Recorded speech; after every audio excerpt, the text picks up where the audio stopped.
এবার আসুন, আল্লাহর নবীর মেরাজ কেন হয়েছিল, এর পিছনে গভীর প্রেক্ষাপট আছে। আল্লাহর নবীর মেরাজ এমনি এমনি হয়নি, হয়েছে তার পিছনে অনেক দুঃখ, অনেক কষ্ট, অনেক ব্যথার ইতিহাস আছে। যার কারণে আল্লাহ তাআলা আমার নবীকে সান্ত্বনা দেওয়ার জন্য ওই আসমানে নিয়ে গেছেন। সুবহানাল্লাহ। সিরাতের কিতাব থেকে তিনটি কারণ পাওয়া যায় মেরাজের। এক নম্বর কারণ হলো আল্লাহর নবীর চাচা আবু তালেব, যিনি ছিলেন কাফের মুশরিক এবং আল্লাহর নবীর মাঝে সীসা ঢালা প্রাচীরের মতো বাধা। আল্লাহর নবীকে মক্কার কাফেররা যখন বলল, হে মুহাম্মদ, তুমি কোরআনের দাওয়াত বন্ধ করে দাও, তোমার কোরআনের দাওয়াতের কারণে ভাইয়ে ভাইয়ের মধ্যে ঝগড়া, স্বামী স্ত্রীর ভিতরে ঝগড়া, ছেলে বাবার ভিতরে ঝগড়া, তুমি কোরআনের দাওয়াত বন্ধ করে দাও। যদি তুমি কোরআনের দাওয়াত বন্ধ না করো, আমরা কিন্তু তোমার বিরুদ্ধে অ্যাকশনে যাব, তোমাকে আমরা মক্কা থেকে বের করে দিব, তোমাকে আমরা নির্বাসন করে দিব। আল্লাহর নবী রাহমাতুল লিল আলামিন তাদের কোনো কথার উত্তর না দিয়ে তিনি তার কাজ চালিয়ে গেলেন। আল্লাহর নবী কোরআনের দাওয়াত বন্ধ না করার কারণে আবু জাহেল, উতবা, শাইবা, রাবিয়া চাচা আবু তালেবের কাছে গিয়েছে। সকাল বেলায় ঘরের দরজায় কে যেন কোরআন আসছে। আবু তালেব ঘর থেকে বের হয়ে আসলো, জিজ্ঞাসা করলো, কেন এসেছো? আবু জাহেল ডেকে বলল, হে আবু তালেব, তোমাকে আমরা সম্মান করি, ইজ্জত করি, তোমার ভাতিজা যেইভাবে কোরআনের দাওয়াত গোটা মক্কার মধ্যে ছড়িয়ে দিয়েছে, আমাদের সুদ খাওয়া বন্ধ হয়ে যাচ্ছে, আমাদের ঘুষ খাওয়া বন্ধ হয়ে যাচ্ছে, আমাদের ঐতিহ্য নষ্ট হয়ে যাচ্ছে, আমাদের ঘরের ভিতরে এখন শান্তি নাই, আমাদের পরিবারের ভিতরে শান্তি নাই, তুমি মুহাম্মদকে বলো কোরআনের দাওয়াত যেন বন্ধ করে দেয়। আবু জাহেল চাচ্ছে মুহাম্মদের কোরআনের আওয়াজকে বন্ধ করে দিতে। সাহাবায়ে কেরাম আল্লাহর নবীর কোরআনের আওয়াজ শোনার জন্য দলে দলে যখন আল্লাহর নবীর মজলিসে বসতো, মক্কার কাফেররা রাস্তার কোনায় কোনায় লাঠি নিয়ে দাঁড়িয়ে যেত, আল্লাহর পয়গম্বরের সাহাবায়ে কেরামদেরকে প্রহার করত, নির্যাতন করত, শুধুমাত্র কোরআন যেন তারা না শুনে। আবু তালেবের কাছে আবু জাহেল গিয়ে বলল, তোমার ভাতিজার কারণে আমাদের গোটা মক্কার মধ্যে অশান্তি বিরাজ করছে। আবু তালেব বলল, ঠিক আছে, আমি আমার ভাতিজাকে বলার জন্য চেষ্টা করব। তখন আবু জাহেল বলল, তোমার ভাতিজা মুহাম্মদকে এই কথাটাও বলবা, যদি মুহাম্মদ আরবের ক্ষমতা চায়, আমরা আরবের ক্ষমতা তাকে ছেড়ে দিব, আমরা তার আনুগত্য করব, তাকে আমাদের প্রধান বানিয়ে দেব। আরেকটি কথা তাকে বলে দিবা, যদি টাকার দরকার হয়, পয়সার দরকার হয়, ধন সম্পদের দরকার হয়, তাও আমরা এগুলো দেওয়ার জন্য প্রস্তুত, তাতে কোনো অসুবিধা নেই। আবু জাহেল বলল, আবু তালেব, ভাতিজা মুহাম্মদ যুবক মানুষ, সুন্দরী নারীর প্রয়োজন, যদি তাও দরকার হয় মিস আরবকে তার স্ত্রী বানিয়ে দেব। আবু তালেব এই কথা শুনে বলল, ঠিক আছে, ভাতিজা যদি আসে আমি বলবো। আল্লাহর নবী সারাদিন মক্কার অলিতে গলিতে দ্বীনের দাওয়াত দেওয়ার পর সন্ধ্যা বেলায় যখন ঘরে আসলো, আবু তালেব মুহাম্মদ সাল্লাল্লাহু আলাইহি ওয়াসাল্লামকে বললেন, হে ভাতিজা, আবু জাহেল এবং তার চেলা চামুন্ডারা এসেছে, আমাকে তিনটি কথা বলেছে তোমাকে বলার জন্য।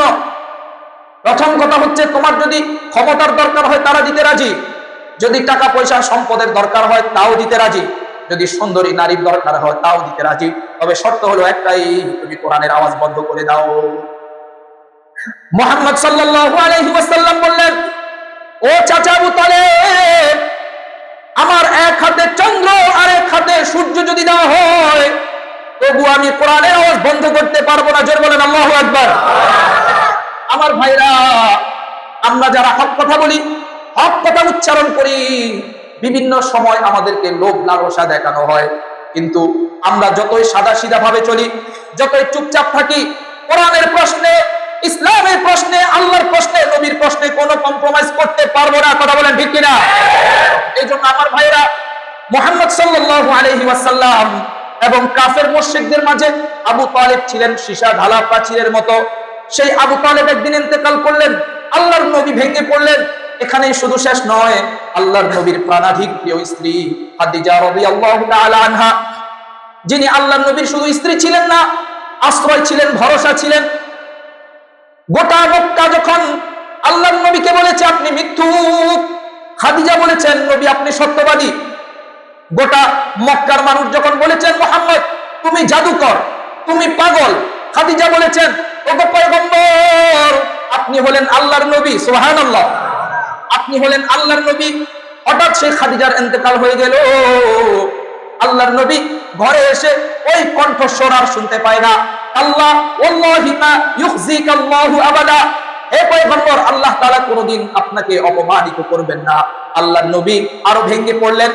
ঐতিহাসিকদের মতে যেই বছর আবু তালিব ইন্তেকাল করেছেন তার 3-4 অথবা 5 মাস পরে খাদিজা রাদিয়াল্লাহু তাআলা আনহা ইন্তেকাল করেছেন। এই জন্য ওই বছরকে বলা হয় আমুল হুজুন, শোকের বছর।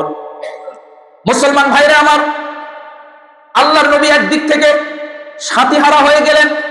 যে আবু তালেব ছিল ঢাল সেটাও চলে গেল, যে খাদিজা ছিল ভরসা সেটাও শেষ হয়ে গেল। তবুও দাওয়াতের মিশন ভীষণ বন্ধ করেননি, চালিয়ে গিয়েছেন। নির্যাতন আসবে, জুলুম আসবে, গুম হবে, খুন হবে, দেশ ছাড়তে হবে, তবুও কোরআনের দাওয়াত বন্ধ করা যাবে না। আল্লাহর নবী যখন দেখলেন মক্কার মানুষ দাওয়াত গ্রহণ করছে না, মক্কার মানুষ আল্লাহর নবীর কথা শুনে না, আল্লাহর নবী চিন্তা করলেন একটু তায়েফের দিকে যাই, সেখানকার মানুষদেরকে দ্বীনের কথা বুঝাই, আল্লাহর কথা বুঝাই, তাওহীদের দাওয়াত দেই। এই উদ্দেশ্যে মাটি থেকে কত উঁচা, যারা তায়েফে গিয়েছেন তারা জানেন এত উঁচু জায়গায় আল্লাহর পয়গম্বর একটু একটু করে হেঁটে হেঁটে হেঁটে সেখানে পৌঁছে গেছেন। সেখানে গিয়ে মানুষকে দাওয়াত দিয়েছেন, বলো লা ইলাহা ইল্লাল্লাহ। তায়েফের মানুষ ছোট ছোট বাচ্চাদেরকে লেলিয়ে দিয়েছেন, ওই যে দেখো মক্কার পাগল এসেছে, মক্কার জাদুকর এসেছে আমাদের কাছে দাওয়াত দেওয়ার জন্য। ছোট ছোট বাচ্চারা আল্লাহর নবীকে পাথর নিক্ষেপ করে করে গোটা দেহ মোবারককে রক্তে রঞ্জিত করে দিয়েছে।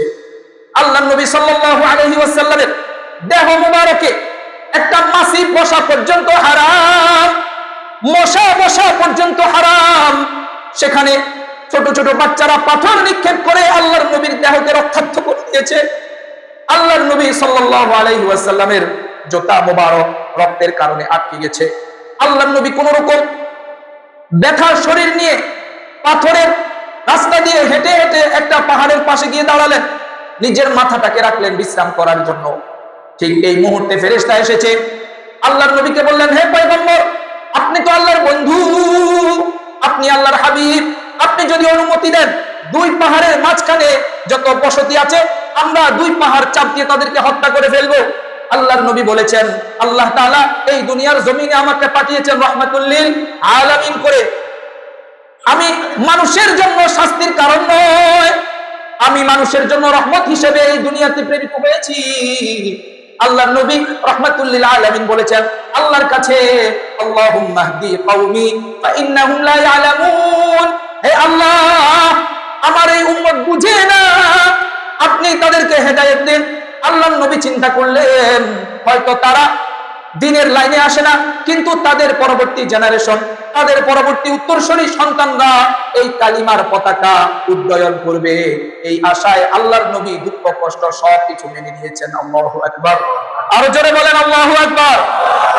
আমার ভাইরা, এই 3টি কারণে আল্লাহর নবীকে আল্লাহ তাআলা মেরাজে নিয়ে গিয়েছেন।